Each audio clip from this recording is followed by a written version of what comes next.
Right, good stuff. Okay, welcome to this week's MBM Weekly Training Booster. Good afternoon or good morning, depending on when you're watching this video. I'm Andy from MBM, here with my colleague Darren. Today we're talking about how to improve your time management skills. So for me, this is certainly the skill that unlocks all others. It's if we can get this stuff right with a solid foundation to our core time management principles, everything else just magically falls into place. So let me throw that out there. Darren, how would you more better define time management? Time management for me is the king of skills. It's the key that unlocks the door. If you get this one wrong, you can be a great influencer, a great negotiator, all those things. But if you haven't got your time managed, then A, you don't really know what you're here trying to achieve ultimately, and B, you probably can't do it because you're all over the place. And you don't look like a credible, confident leader. You're not really prepared for your negotiations. Your influence is done, but it's natural, it's not prepared, it's not improved. So for me, it's the key that unlocks all the doors. And it's the one that a lot of people chase and never get right. Okay, cool. And if I was to throw it out there, just because I find it a little bit contentious, you can't manage time, but you can manage the things that you do within their time. What's your view on that kind of thinking? Well, I love the phrase that goes, time flies, but the good news is you're the pilot, which is quite nice. And that suits my right brain thinking. If I had my way, I'd call it stuff management, not time management. Because you can't manage time, you can only manage all the stuff. And when I say all the stuff, in our head, we don't have work and home, we have things. So you have to manage both the home and the work stuff together. So when you've got a to-do list, it has a home and work on it. It's not like I'm at work, I'm at home. And particularly now that we're all mostly working from home, although we might go back, it's stuff. You've got to manage all the stuff. I think it makes good sense. I kind of like the term stuff because actually it doesn't matter if it's big or it's small. Where that can then take us then is how we then prioritize that stuff. Yeah.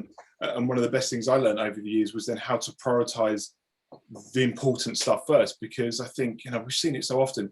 People just tend to get the quick, fun and easy done first.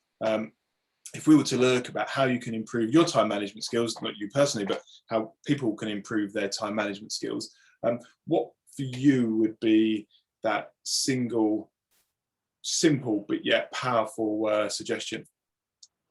What I see, and particularly we're pretty good on Google, is I see a lot of people searching for time management tips. They're looking for the really small, easy win that makes the big difference. And here's the bit that they're going to hate me for. It doesn't exist. Now, as someone who used to be rubbish at time management, I had to learn it over 15 years. I know it doesn't exist because I've tried them all.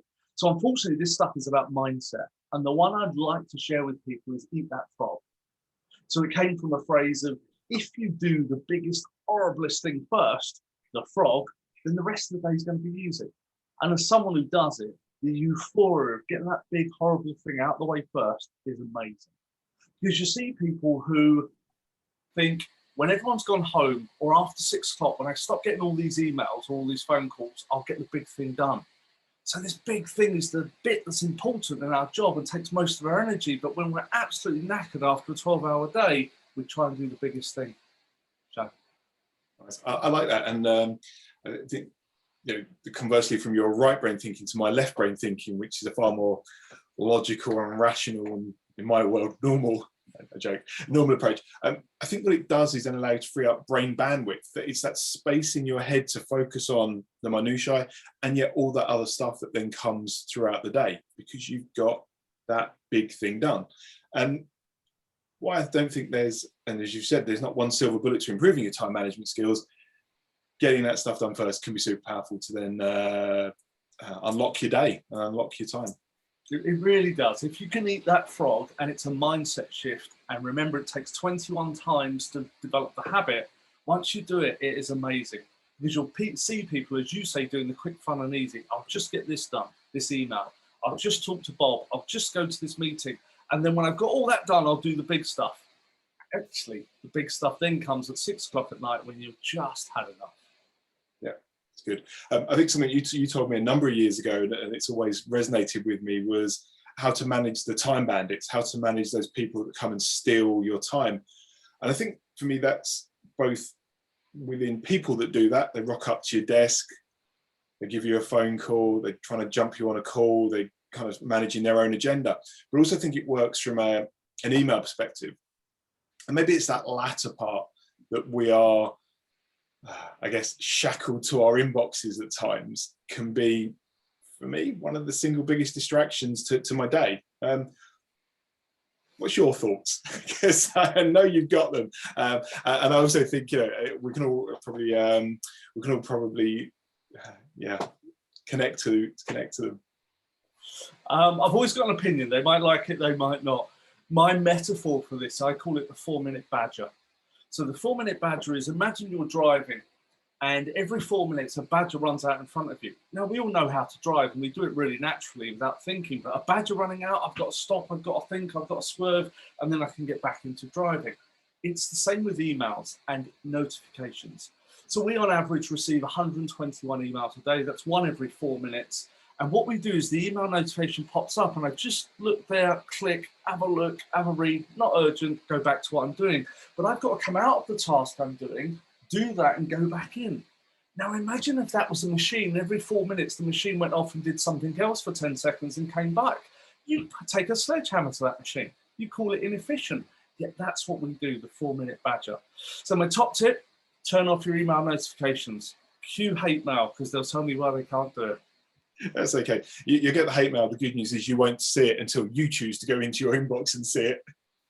All right, I like that. Good. All right, so yeah, emails, time bandits, those people and things that steal our time. Conversely, where do you see, where do you see other people doing that badly? Because I think, you know, we're at risk of maybe being beholden to our inboxes and blaming everyone else. But yeah, I think we're also quite guilty of that ourselves at times. I think the mindset we've unfortunately got ourselves into of one of being, and I hate doing this, but anyway, busy. And it's so easy to be busy. If I had a sign here where I'd write the word busy equals job. If you've got a job, you're busy. I don't know anyone who's got a job and sort of has Friday afternoon off or Monday morning and has a bit of a thing. They don't. Life's like that. So let's just accept we're going to be busy. Let's accept that we've got more stuff to do than we have time. So now it's about what's really going to make the difference and how can we be most productive and most efficient. Part of that is getting out of our inbox and getting on with the big stuff that we don't want to do. Because if we're busy, it's a reason not to do the big, horrible stuff. But it's the big, horrible stuff that makes the difference. It's the big projects we've been putting off for years that we've got to get done. I'm mindful of kind of time, and we could probably spend the next 3 or 4 hours, if not days, talking about time management. And actually we do during our training courses. But actually, is there a way that people could take something even more practical away from today in terms of how they can improve their time management skills? Is there something that we can kind of challenge them with to say, here, go and embrace this and see where it takes you? Okay, so one other thing I'd ask them to do is create a daily to-do list. Now, I can almost hear people's eyes rolling. They've heard it before, and I get it. Now, what most people have is they either fall into the group of, I just have a bunch of things over here on Post-it notes they sort of look at, and it's all in a bit of a mess, and I'll get on with my inbox.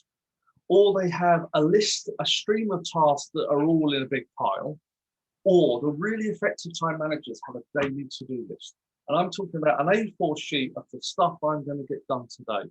And each day they write a new list. Now, my top tip is if you've got a laptop, I won't do it here, so it'll close, but I would put that list in my laptop, shut the lid. So when I start in the morning, I open the lid and say, oh, what's this? I must write a daily to-do list. That's the trigger. It stops me getting on with my inbox. Nice. I like that. Daily to-do list then starts to get me thinking about the weekly objectives lists, the monthly big stuff lists, those buckets that we've got with all that stuff coming in and how we can then manage that. I know we've got our 7-week time management challenge. Do you want to give us 30, 60 seconds on that? And we'll put the link in the bottom for those that are kind of maybe a bit more curious of what that 7-week time management challenge can actually look like. So our model is 7 hurdles to time management. One of them is capturing. The most successful people are the ones with the emptiest heads, which means we've got to get it out of our heads and into a system we can trust. I don't care whether it's paper, it's notes, I don't care. We've got to get it out of our heads. And that's one of the 7 hurdles. And that's the 7 hurdles of the time management challenge. And if we can crack all 7, we're rock and roll.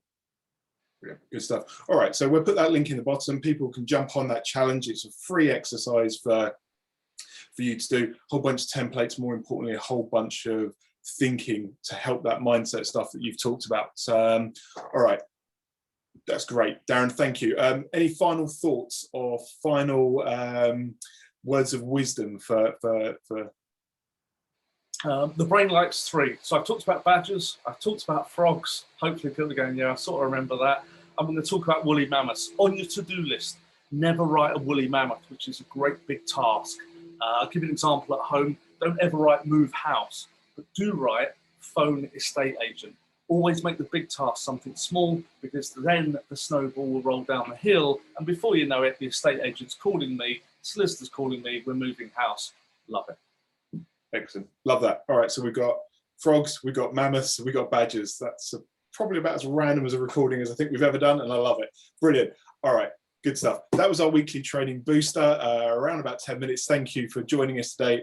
This was about how to improve your time management skills.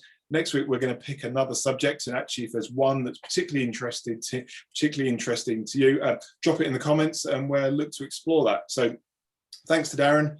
And thanks to everyone at home or at work who's enjoyed this video. Enjoy your badges. Bye.